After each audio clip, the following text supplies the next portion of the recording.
In turning to Genesis chapter 4, we turn now to the beginning, well, really, the beginning of how God begins to work in and amongst broken, sinful, rebellious people to eventually bring the redemption, to turn this whole broken covenant around and begin to fulfill his continued covenant love in the midst of his sinful, fallen world. In Genesis 4, we see that Adam and Eve have left the garden. They have 2 children, and what we see is basically for the next few chapters, things go from bad to worse.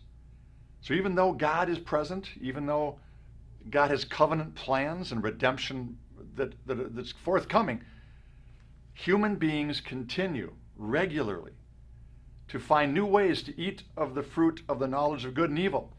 Not literally that tree any longer, but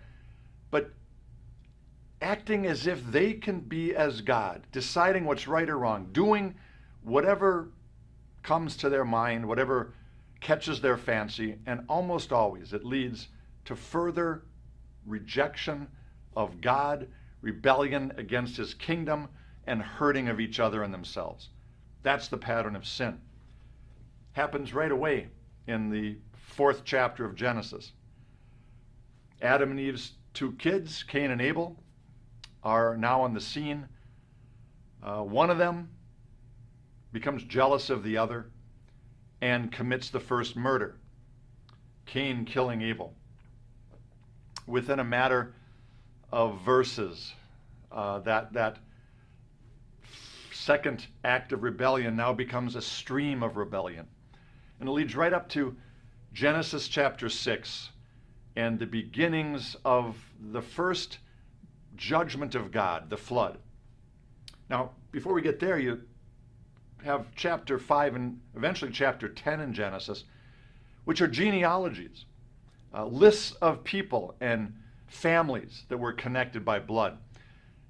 I'm just going to say this about the genealogies in the Bible, because eventually we'll see a genealogy, one in Matthew, one in Luke, that give the genealogies of Jesus. Why the genealogies? Why does God use up space in his inspired text to give the names of families? I think the point is this.